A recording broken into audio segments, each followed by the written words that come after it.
بسم الله الرحمن الرحيم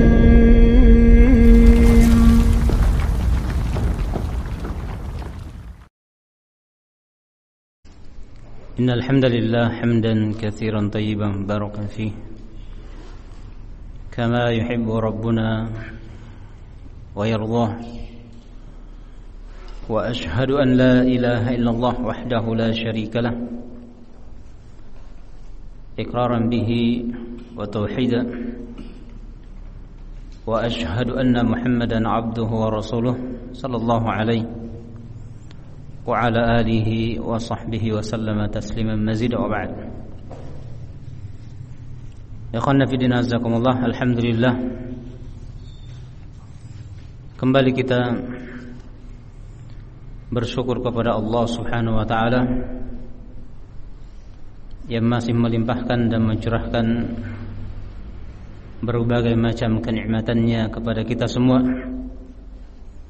sehingga tidaklah lewat satu masa dari kehidupan kita melainkan pasti kita merasakan nikmat dari Allah Subhanahu wa taala.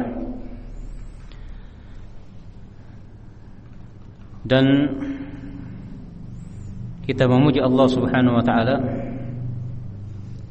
karena dengan takdirnya lah dan dengan taufiknya lah sehingga kita bisa hadir di salah satu rumah dari rumah-rumah Allah untuk melaksanakan salat maghrib secara berjamaah. Kemudian kita lanjutkan dengan majelis ta'lim atau majelis ilmu atau juga disebut dengan majelis zikir. Insyaallah di pertemuan kita kali ini kita akan lanjutkan pembacaan kitab Tarbiyatul Aulad fi Dhawil Kitab was Sunnah yang ditulis oleh Syekh Abdul Salam As-Sulaiman hafizahullah taala, di mana pada pertemuan sebelumnya kita sudah membacakan poin yang pertama yang hendaknya kita ajarkan dan kita latih anak-anak kita sejak berumur 7 tahun sampai 14 tahun, karena itu adalah umur keemasan, umur di mana anak-anak itu ya bagus di dalam menerima apa yang kita ajarkan kepadanya, karena pikirannya belum tersibukkan dengan perkara-perkara yang menyibukkan orang-orang yang sudah balik. Nah, kemudian kita lanjutkan. Yang kedua adalah ta'limuhul Qur'anul Karim. Jadi yang pertama adalah salat, ya. Poin yang pertama adalah salat. Ini dasarnya adalah sabda Rasulullah sallallahu alaihi wasallam, muru abna'akum bis salati wa hum abna'u sab' wadribuhum 'alaiha wa hum abna'u 'ashar. Perintahkanlah kepada anak-anak kalian untuk salat ketika mereka berumur 7 tahun, dan pukullah mereka ketika meninggalkan salat tatkala sudah berumur 10 tahun. Ini yang menjadi dasar bahwa ibadah salat itu hendaknya kita ajarkan kepada anak-anak kita sejak berumur 7 tahun. Nah, jazakallahu khair. Dan hadis ini sebagaimana telah kita sampaikan diriwayatkan oleh Abu Daud dari hadis Abdullah bin Amr bin Al-As radhiyallahu anhuma. Nah, kemudian yang kedua, ta'limuhu Al-Qur'an Al-Karim. Mengajari anak-anak dengan Al-Qur'anul Karim. Nah, ini sejak kecil. Wa minal umuril muhimmati wal mu'inati fi tarbiyatil abna ta'limuhum al-Qur'anal Karima. Termasuk perkara yang penting, ya, dan membantu kita di dalam mendidik anak-anak, di dalam mentarbiyah anak-anak adalah mengajari mereka Al-Qur'anul Karim. Nah, ini termasuk perkara yang penting dan sangat-sangat membantu kita di dalam mendidik mereka. Ya, sejak kecil kita ajari Al-Qur'anul Karim. Fa idza aradna al-khairiyata war-rif'ata li abna'ina fid dunya wal akhirah falnahris ala ta'limihim kitab Allah tilawatan wa hifdhan wa tadabburan wa amalan wa bi khassati fi hadhihi al-marhalati marhalatul hifdz. Apabila kita menginginkan kebaikan, ya, apabila kita menginginkan kebaikan dan kemuliaan bagi anak-anak kita di dunia dan di akhirat, hendaknya kita berusaha dan bersungguh-sungguh untuk mengajari mereka kitab Allah, mengajari mereka Al-Qur'an Al-Karim. Tilawatan, kita ajarkan kepada mereka cara membacanya. Ya. Nah, mengajari mereka cara membaca. Berarti terlebih dahulu kita harus belajar cara membaca yang benar, tajwidnya bagaimana, ya. Kemudian hifdzan, mengajari mereka bagaimana mereka menghafal. Ya. Apakah dengan cara membaca secara berulang-ulang sampai 20 kali dan lebih dari itu? Naam, wa tadabburan, mengajari mereka agar bisa mentadabburi. Ya. Nah, karena salah satu tujuan Allah Subhanahu wa taala menurunkan Al-Qur'an, di antara 3 tujuan adalah agar Al-Qur'an itu ditadabburi. Liyadabbaru ayatihi, kata Allah Subhanahu wa taala, agar mereka mentadabburi ayat-ayat Allah Subhanahu wa taala. Jadi tadabbur ini sangat penting, ya. Sampai Asy-Syaikh Abdul Razzaq bin Abdul Muhsin Al-Abbad hafizahumullah taala dalam kitabnya Asbab Ziyadatil Iman wa Nuqsanih, ya, sebab-sebab bertambahnya dan berkurangnya iman, beliau menerangkan bahwa membaca satu ayat satu malam penuh disertai dengan tadabbur itu jauh lebih baik dibandingkan mengkhatamkan Al-Qur'an tapi tanpa tadabbur.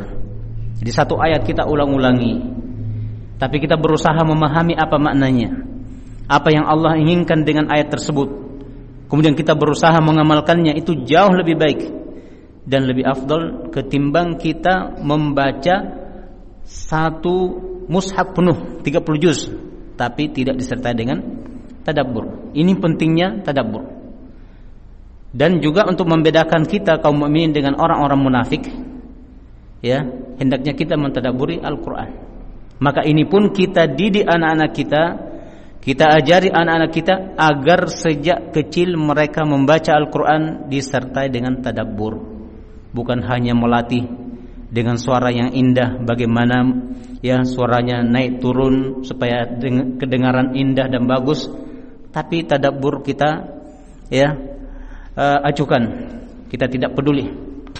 Nah, betapa banyak para qari, para pembaca Al-Qur'an yang mereka itu amalannya justru melecehkan dan merendahkan Al-Qur'an. Kenapa?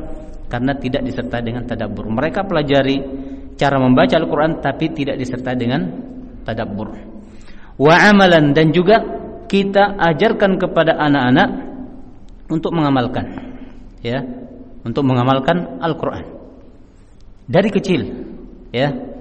Bagaimana seharusnya seorang itu jujur di dalam berkata-kata, kemudian amanah di dalam bermuamalah, ya, dan tidak berbohong, tidak berdusta. Ini wa bi khassatin fi hadhil marhalah marhalatul hifdzi, dan secara khusus pada tahapan ini, yakni ketika anak berumur 7 tahun, secara khusus adalah marhalah hafalan. Yang kita tekankan adalah bagaimana anak itu bisa menghafal. Nah, tentunya sebelum menghafal ayat-ayat Al-Qur'an, terlebih dahulu bacaannya harus diperbaiki. Karena kadang-kadang orang tua mengatakan, ya, yang penting hafal dulu, cara membacanya nanti. Itu sudah repot.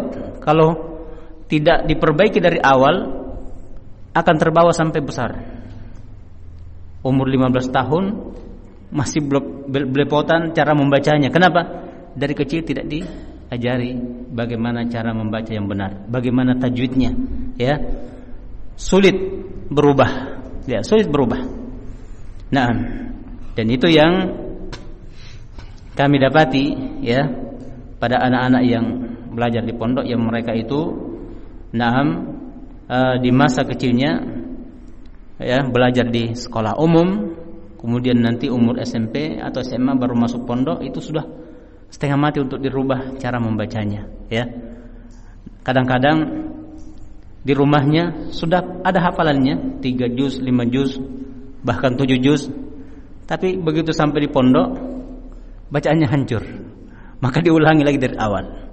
Diulangi dari awal. Kenapa? Karena apabila cara membaca salah, ini mempengaruhi makna, mempengaruhi arti. Artinya akan berubah.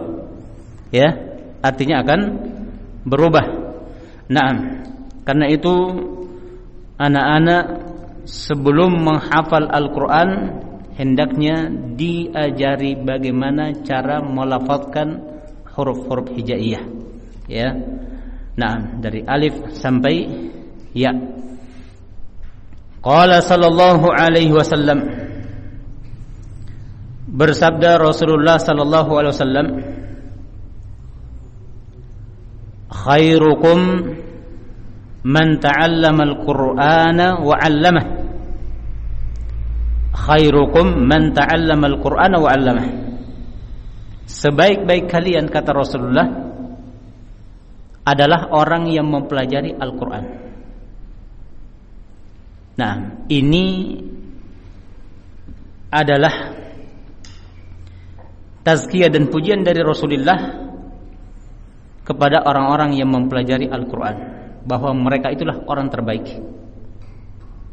Khairukum man ta'allama al-Qur'an. Sebaik-baik kalian adalah orang yang mempelajari Al-Qur'an, menyibukkan diri dengan Al-Qur'an, wa 'allamah, dan mengajarkan Al-Qur'an. Bagaimana kalau tidak kerja? Ya. Nah, yang namanya rezeki itu pasti ikut. Kemana kita pergi dan dimanapun kita hidup, itu mesti rezeki itu ikut. Tapi kalau yang namanya pemahaman tentang Al-Quran, tidak mungkin ikut tanpa kita berusaha untuk mempelajarinya. Nah, di masa Rasulullah ada 2 sahabat, ya, yang 2 sahabat ini bersaudara. Salah satunya sibuk belajar di hadapan Rasulullah sallallahu alaihi wasallam. Yang lainnya tiap hari kerja. Ya, tiap hari kerja. Satu ketika yang kerja ini datang kepada Rasulullah, menghadap kepada Rasulullah, mengeluhkan saudaranya kenapa tidak pernah membantu dia bekerja untuk cari maisha, ya. Nah, apa jawaban Rasulullah? Apakah Rasulullah mengatakan, "Oh, kalau begitu giliran. Kalau kamu kerja hari ini, saudaramu belajar, besok gantian begitu?" Enggak. Justru Rasulullah mengatakan, "La'allaka turzaku bih." Bisa jadi rezekimu dimudahkan oleh Allah karena ada saudaramu yang belajar. Ya. Bisa jadi rezekimu dimudahkan oleh Allah karena ada saudaramu yang belajar. Artinya kita membiayai, ya, anak-anak kita yang belajar Al-Quran, itu ada saja rezeki yang Allah berikan, ya, untuk membayar SPP-nya tiap bulan. Padahal kalau kita hitung-hitung, wah, ini tidak cukup, ya kan? Anak kita sudah berapa orang, pemasukan cuma sekian, pengeluaran kita harus keluarkan sekian tiap bulan. Tapi yakinlah Allah pasti akan memberikan kecukupan, ya, karena anak kita itu terlahir dengan rezekinya sendiri, bukan kita orang tua yang menanggungnya, ya.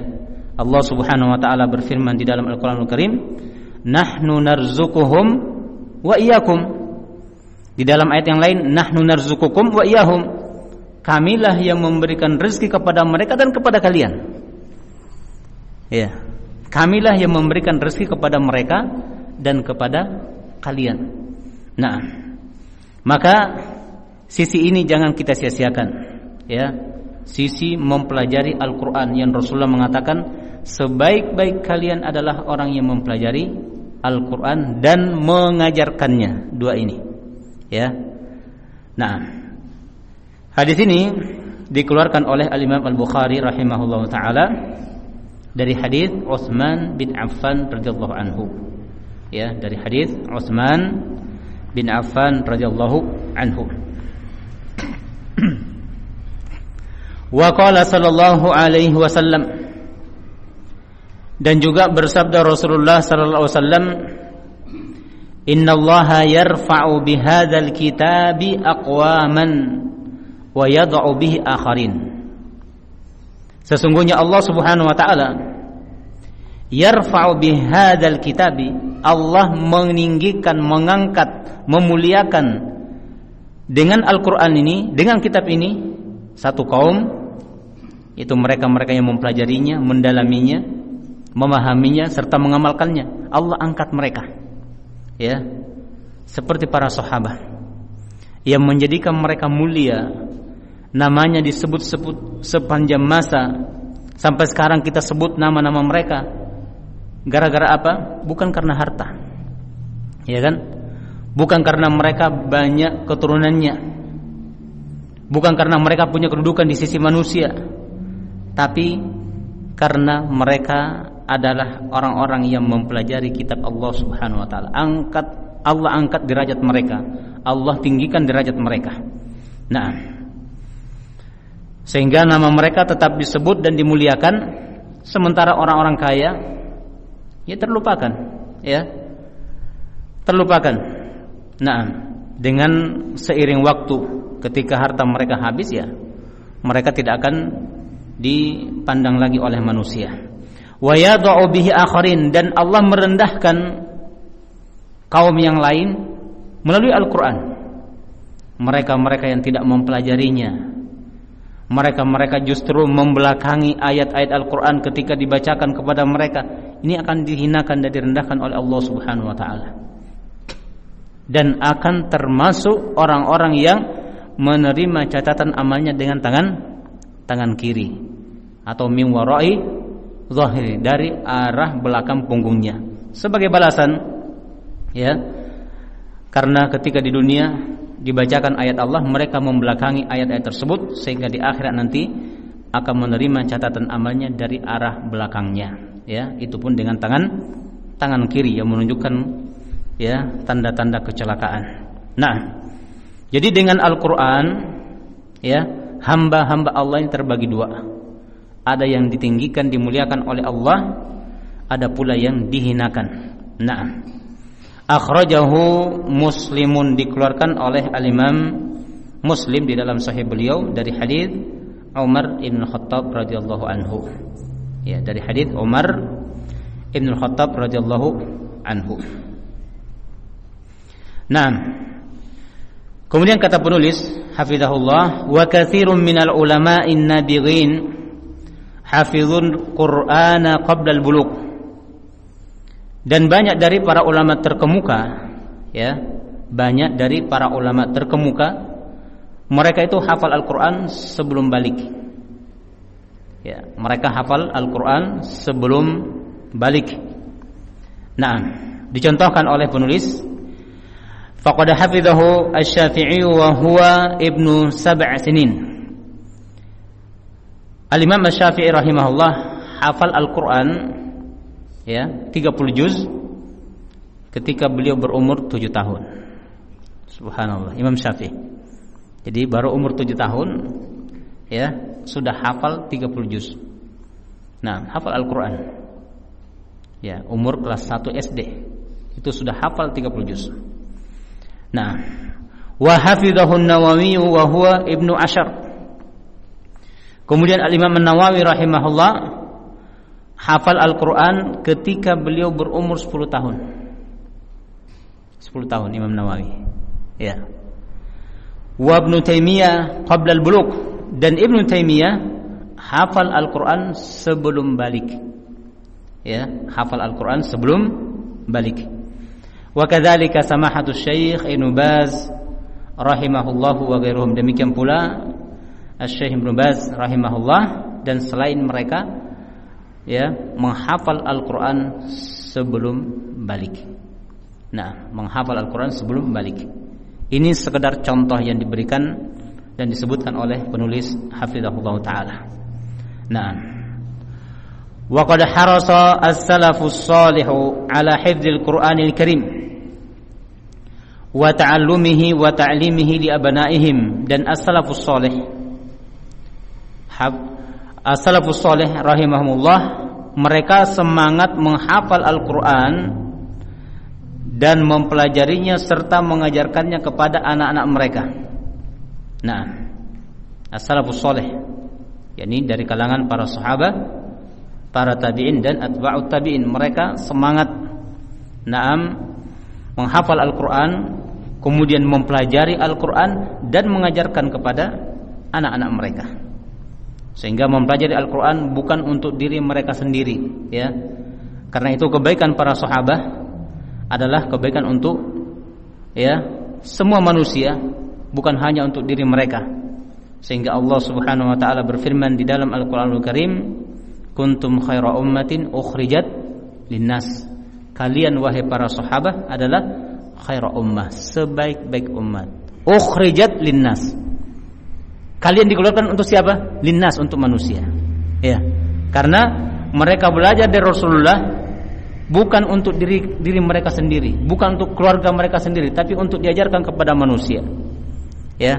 Sehingga Al-Qur'an ini sampai kepada kita, tersebar ke seluruh penjuru negeri, itu para sahabat yang punya dakwah, ya, tersebar ke penjuru dunia. Nah, menunjukkan semangat mereka. An Atha ibn Sa'ib anna Aba Abdurrahman As-Sulami qala akhadna al-Qur'ana an qaumin akhbaruna annahum kanu idza ta'allamu 10 ayat lam yujawizuhunna ila al-ashr al-ukhra hatta ya'lamu ma fihinna fakunna nata'allamu al-Qur'ana wal 'amala bihi wa sayarisul Qur'an ba'dana qaumun yashrabunahu syurbal ma' la yujawizu taraqihim. Dari Atha bin As-Sa'ib, dari Atha bin As-Sa'ib, bahwa Abu Abdurrahman As-Sulami mengatakan, Abu Abdurrahman As-Sulami mengatakan, kami mengambil Al-Quran dari kaum yang mereka mengkhabarkan kepada kami. Kaum yang dimaksud adalah para sahabat, ya, yang mereka mengkhabarkan kepada kami bahwa mereka apabila mempelajari 10 ayat, apabila mereka mempelajari 10 ayat, mereka tidak lewati 10 ayat ini sampai mereka pelajari apa yang Allah inginkan dengannya, kemudian mengamalkan. Yakni maksimal 10 ayat dipelajari, ya, dipahami maknanya, penafsirannya bagaimana, apa yang Allah inginkan dengan ayat-ayat tersebut, kemudian mereka amalkan. Setelah diamalkan, barulah pindah ke ayat-ayat berikutnya. Ini mereka. Fa kunna nata'allamul Qur'ana wal amala bih, maka kami belajar Al-Qur'an dan juga mengamalkannya. Ya, mempelajari Al-Qur'an dan mengamalkannya. Nah, ini bedanya dengan orang-orang sekarang, banyak mempelajari Al-Qur'an tapi tidak mengamalkan. Ya. Hanya untuk diperlombakan. Sehingga kadang-kadang, ya, meninggalkan sholat, ya kan? Tidak hadir sholat berjamaah kalau pas gilirannya tampil, padahal penghafal Al-Quran, belajar Al-Quran, tahunan bahkan mempelajari Al-Quran, bagaimana cara membacanya dan seterusnya. Tapi karena tidak paham, akhirnya mereka menginjak-injak isi dari Al-Quran. Padahal yang seharusnya adalah mempelajari Al-Quran dan mengamalkannya. Mengamalkannya ini yang berat, ya. Sekedar mempelajari cara membacanya, tajwidnya dan sebagainya, banyak orang yang ahli, ya kan? Tapi mengamalkan, nah ini orang-orang pilihan yang bisa, ya, mengamalkan ayat-ayat yang mereka hafal, yang mereka pelajari. Wa sayarisul Qur'ana ba'dana, dan akan mewarisi Al-Quran ini setelah kami, qaumun yashrabunahu satu kaum yang mereka meminum Al-Quran itu saking cepatnya mereka hafal, syurbal ma, seperti meminum air. Ya, cepat hafal. Naam, tapi apa kata mereka? La yujawizu tarakihim, hanya bacaannya saja yang enak didengar, tidak masuk dalam hati mereka. Kenapa tidak masuk? Karena tidak dipelajari maknanya. Hanya cara membacanya dipelajari, tajwidnya bagaimana, ya, cara melafadzkannya bagaimana, maknanya tidak didalami, apalagi mengamalkan. Orang itu mengamalkan kalau sudah paham, dan orang paham kalau mempelajari. Kalau tidak dipelajari, bagaimana mungkin bisa dipahami? Terlebih lagi mengamalkannya. Nah, jadi penulis membimbing kita bagaimana seharusnya kita berbuat, mencontoh as-salafus saleh. Mereka menghafal Al-Quran, kemudian mempelajarinya dan mengajarkannya, ya. Nah, serta mengamalkan dalam keseharian mereka. Sebagaimana Nabi kita alaihi salatu wassalam, akhlak beliau adalah penjabaran dan penggambaran tentang Al-Quranul Karim. Ini Rasulullah. Sampai ketika salah seorang istri beliau ditanya tentang akhlak beliau, maka istri beliau itu Aisyah radhiyallahu anha mengatakan khuluquhul Quran, akhlak Rasulullah itu adalah Al-Quran. Nah, yakni tingkah laku gerak-gerik Rasulullah itu tidak keluar dari isi Al-Quran. Nah, ini bisa dilihat keterangan tadi di dalam Syiar A'lamin Nubala. Syiar A'lamin Nubala yang ditulis oleh Imam Az-Zahabi rahimahullah ta'ala. Dan Az-Zahabi ini termasuk murid dari Syekhul Islam Ibnu Taimiyah rahimahullah. Nah, fakana salafu yahrisuna ala ta'allumil Qur'an wa fahmihi wal amali bihi wa huwa al-asasu. Faqad kana an-nabiy sallallahu alaihi wasallam khuluquhul Qur'an kama akhbarat bidzalika Aisyah radhiyallahu anha. Nah, maka adalah as-salaf, jadi para pendahulu kita yang soleh. Jadi kalau disebutkan as-salaf secara mutlak, maka yang dimaksud adalah pendahulu yang soleh dari umat ini, dari kalangan para sahabat, tabi'in dan atba'ut tabi'in. 3 generasi ini yang mendapatkan rekomendasi dari Rasulullah sebagai generasi terbaik. Nah, khairun nasi qarni tsumma alladziina yalunahum tsumma alladziina yalunahum. Sebaik-baik manusia kata Rasulullah adalah orang-orang yang hidup pada masaku, itu para sahabat. Tsumma alladziina yalunahum, kemudian orang-orang setelah mereka yaitu para tabi'in. Tsumma alladziina yalunahum, kemudian orang-orang setelah mereka yaitu atba'ut tabi'in.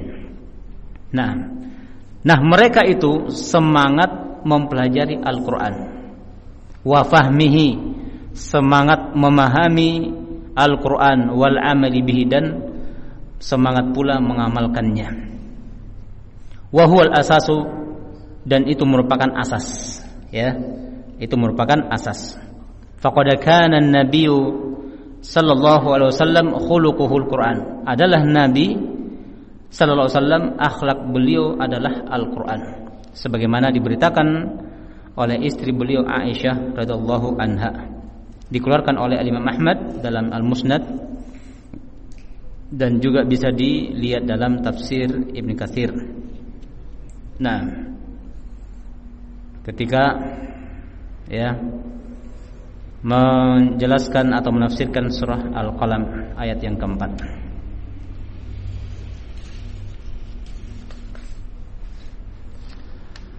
kemudian kata penulis hafizahullah,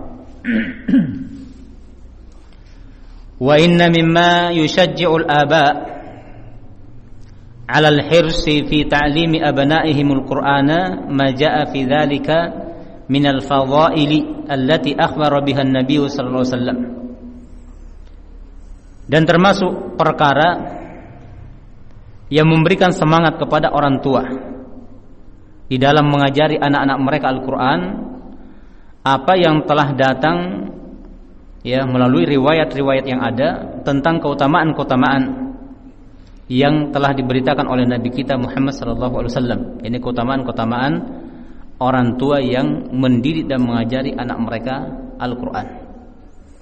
Famin dzalika ma rawahu Sahal ibnu Sa'ad ibnu Mu'ad al-Juhani radhiyallahu anhu anna Rasulullah sallallahu alaihi wasallam qala man qara'a al-Qur'ana wa 'amila bihi ulbisa walidahu tajan yaumal qiyamah dawuhu ahsanu min dawi syams fi buyuti dunya fama dhannukum billadhi 'amila bihadza rawahu Abu Dawud.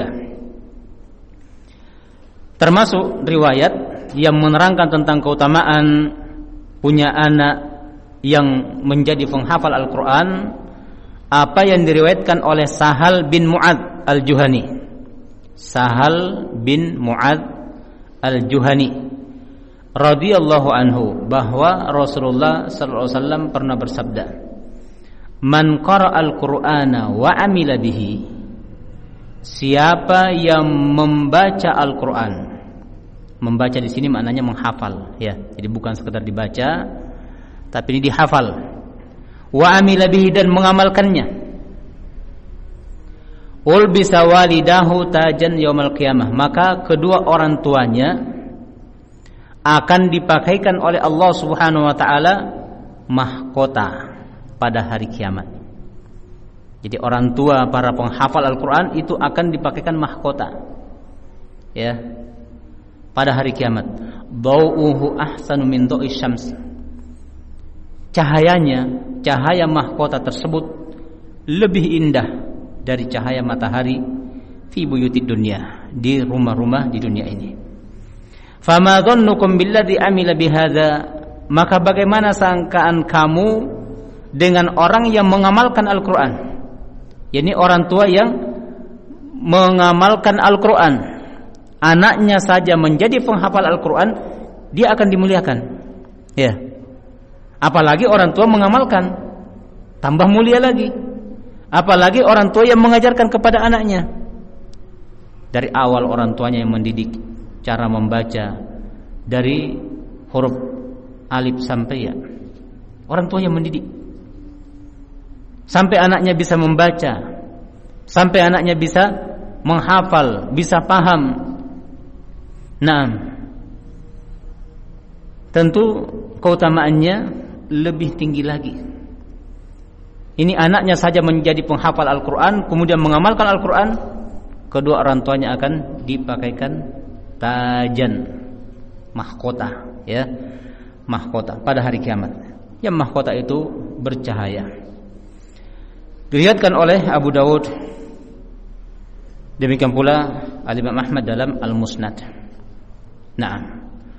Wa ila man fatahu rakbal hifzi wa kubra sinnihi wa asbaha al-Qur'anu yatafallatu minhu la yafutuka ajru hifzi abnaika fa abnauka amalun salihun ba'daka idza salahu.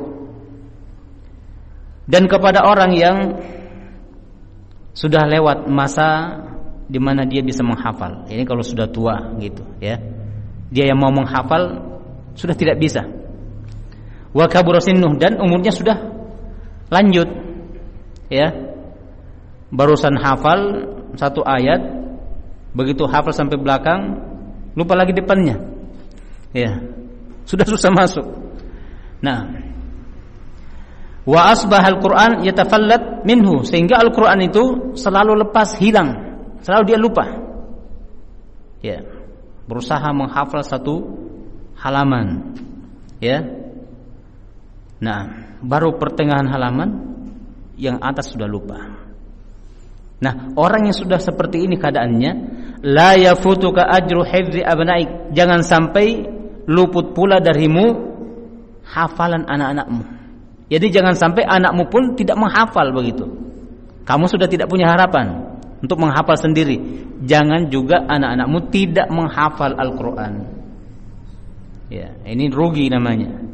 Dia sendiri sudah tidak bisa menghafal, juga tidak menyarankan dan tidak mendidik anak-anaknya supaya bisa hafal Al-Qur'an.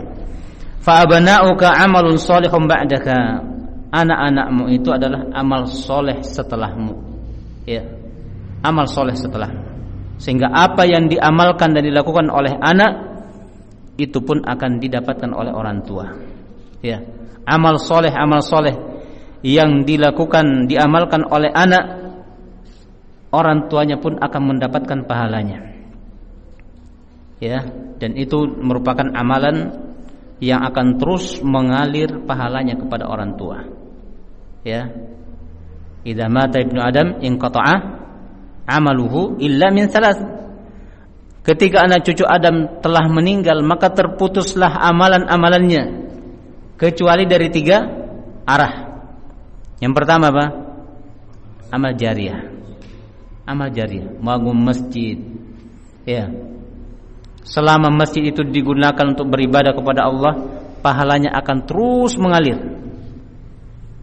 Bagaimana dengan Nabi Ibrahim? Beliaulah yang membangun Ka'bah. Ya. Beliau yang membangun Ka'bah. Nah, sampai sekarang dimakmurkan. Nabi kita Muhammad SAW, beliau membangun Masjid Nabawi, Masjid Quba. Nah, itu amalan yang terus mengalir, tidak putus. Nah, disebut dengan amal jariyah. Apalagi termasuk amal jariyah? Gali sumur, ya, bikin saluran air. Nah, gali sumur juga amal jariyah. Selama ya air sumur itu dimanfaatkan oleh manusia, manusia minum darinya, hewan juga minum darinya, maka yang menggali pertama kali akan terus mendapatkan pahalanya. Nah, bagaimana dengan ya Hajar alaihissalam, sumur Zamzam? Itu kan berawal dari Hajar alaihissalam. Nah, akan terus mengalir pahalanya itu. Nah, yang kedua apa? Ilmu yang bermanfaat. Ilmu yuntafa'u bih. Ilmu yang bermanfaat. Dan inilah yang didapatkan keutamanya oleh para nabi dan para rasul. Ya kan? Ilmu yang disampaikan, ilmu yang dihafal, yang dijaga, yang diamalkan, semuanya bersumber dari para nabi dan para rasul.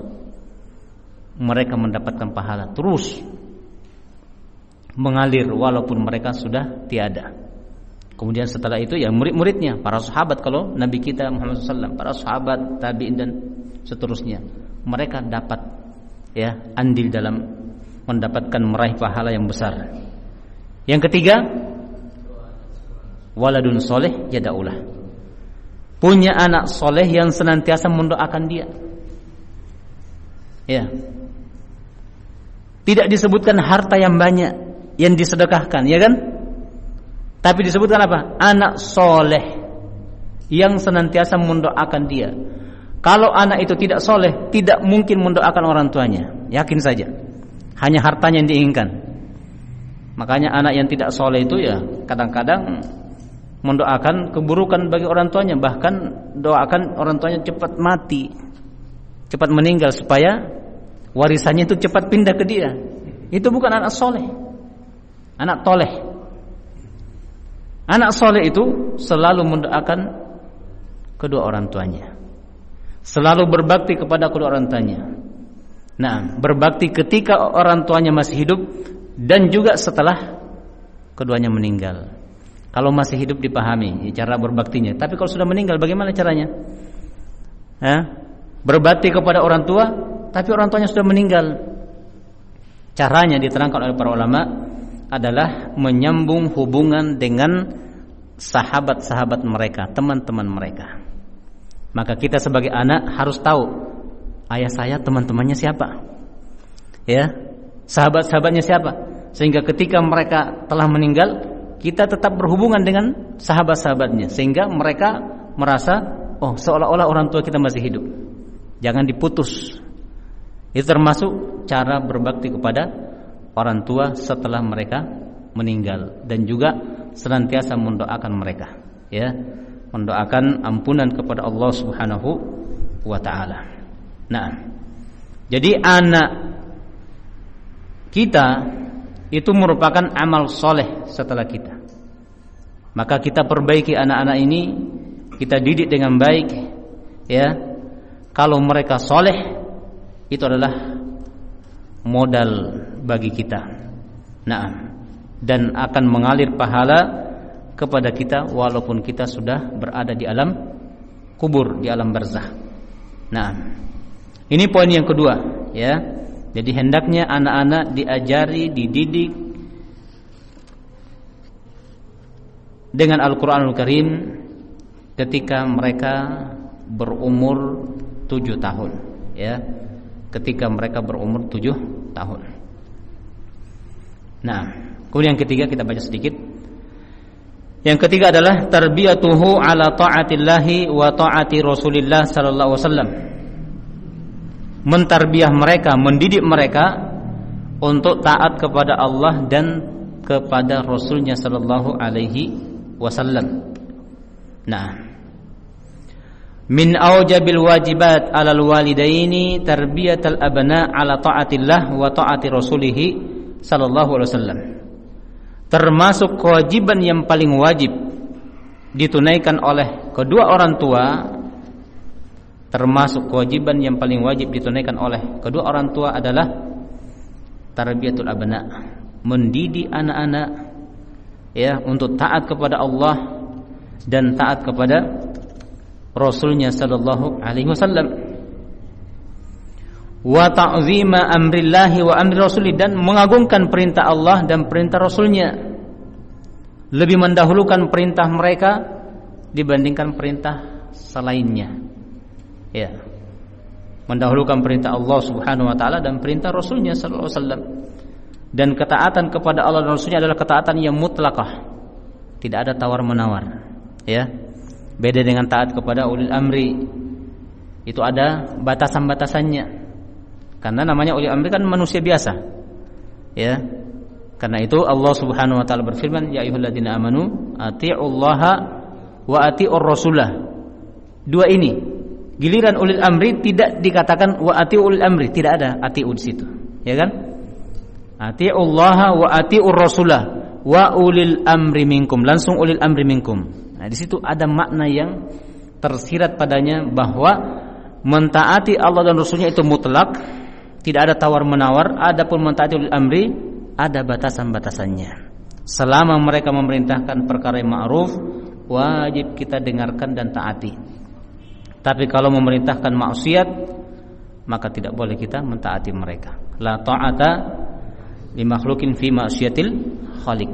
Tidak boleh mentaati makhluk dalam rangka bermaksiat kepada Allah Subhanahu wa taala.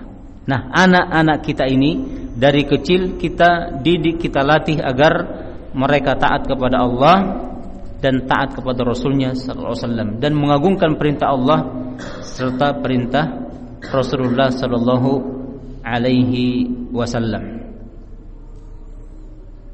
Nah, wa yadhkuru bil ayat wal ahadits adallati ala ta'atillah wa ta'ati rasulih sallallahu alaihi wasallam. Dan di sini disebutkan oleh penulis sebagian ayat, na'am, dan juga hadis yang menunjukkan wajibnya taat kepada Allah dan taat kepada Rasulnya.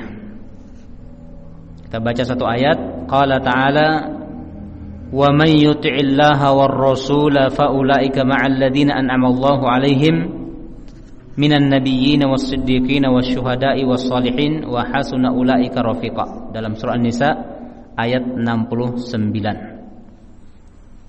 Wa man yuti'illaha war rasulah, dan siapa yang mentaati Allah dan ar-rasul. Ar-rasul di situ ada alif lam ta'rifnya. Ya. Alif lam ta'rif di situ kembalinya kepada Rasulullah sallallahu alaihi wasallam, bukan kepada rasul yang lainnya. Wa man yuti'illaha war rasulah, siapa yang mentaati Allah dan ar-rasul. Ar-rasul siapa? Rasulullah sallallahu alaihi wasallam. Fa ulaika ma'al ladzina an'ama Allahu alaihim, maka mereka itu bersama orang-orang yang Allah telah berikan nikmat atas mereka. Minan nabiyyin, dari kalangan para nabi, was-siddiqin, dari kalangan para siddiqin, wasyuhada, dari kalangan para syuhada, was-shalihin, dan dari kalangan orang-orang soleh. 4 golongan inilah yang Allah telah berikan nikmat kepada mereka, yang kita selalu meminta agar Allah tunjuki kita ke jalan mereka. Ihdinas siratal mustaqim siratal ladzina an'amta alaihim. Itu. Ya Allah, tunjukilah kami ke jalan yang lurus. Jalan yang lurus itu bagaimana? Jalannya orang-orang yang kamu telah berikan nikmat atas mereka. Siapa? 4 golongan tadi. Para nabi, para siddiqin, para syuhada, dan orang-orang soleh. Jalan mereka inilah yang kita minta kepada Allah agar Allah bimbing kita kepadanya. Ya, karena mereka ini adalah kaum ataukah hamba yang telah diberikan nikmat oleh Allah Subhanahu wa taala. Dan Allah tutup ayatnya dengan mengatakan wa hasuna ulaika rafiqa. Mereka itu adalah teman yang paling baik. Sebaik-baik teman, sebaik-baik rafiq. Naam. Yani para nabi, para siddiqin, para syuhada, dan orang-orang soleh. Mau cari teman, cari mereka ini. Ya. Mau berteman dengan para nabi kan tidak mungkin, ya kan? Sudah tidak ada para nabi. Para siddiqin juga, ya, ini sudah berlalu, ya. Dan setiap umat itu ada siddiqnya. Wa siddiqu hadhil ummah Abu Bakar, dan siddiqnya umat adalah Abu Bakar. Orang-orang pilihan. Wasyuhada, dan orang-orang yang mati syahid. Wassalihin, orang soleh. Orang soleh ini mungkin untuk kita dapatkan, ya, di setiap masa. Nah, ini ayat yang bisa kita bacakan terkait dengan kewajiban mentaati Allah dan Rasulnya, yang hendaknya orang tua mendidik anak-anak mereka agar supaya mentaati Allah dan Rasulullah sallallahu alaihi wasallam. Karena ketaatan kepada mereka adalah ketaatan yang mutlaqah, ya, tidak ada tawar-menawar padanya, tidak muqayyad, tidak ada pembatasan-pembatasannya. Nah, karena mereka itu Allah dan Rasulnya tidak mungkin memerintahkan perkara maksiat. Nah, sampai Allah kemudian juga menyatakan dalam ayat yang lain, "Man yuti'ir rasula faqad ata Allah." Siapa yang mentaati Ar-Rasul sallallahu alaihi wasallam, sungguh dia telah mentaati Allah Subhanahu wa taala. Jadi mentaati Rasulullah itu sama dengan mentaati Allah Subhanahu wa taala. Karena apa yang Rasulullah perintahkan itu tidak keluar dari apa yang Allah perintahkan pula. Nah, sehingga pengambilan atau pendalilan antara Al-Qur'an dengan hadis itu sama. Disebutkan 1 Al-Qur'an, 2 hadis, itu hanya menunjukkan jumlah saja, bukan menunjukkan tingkatan. Ya, bukan menunjukkan tingkatan. Kenapa? Karena dua-duanya adalah wahyu. Ya, Al-Qur'an wahyu, hadis juga wahyu. Mana dalil yang menunjukkan bahwa hadis Rasulullah adalah wahyu? Wa ma yantiqu 'anil hawa in huwa illa wahyu yuha. Rasulullah tidak berbicara dari hawa nafsunya, melainkan wahyu yang diturunkan oleh Allah kepada beliau. Jadi semua hadis Rasulullah itu adalah wahyu. Wahyu yang tidak termaktub di dalam Al-Qur'anul Karim. Nah, ini yang bisa kita sampaikan pada pertemuan kita di kesempatan kali ini. Mudah-mudahan memberikan manfaat. Sebelum kita tutup, apabila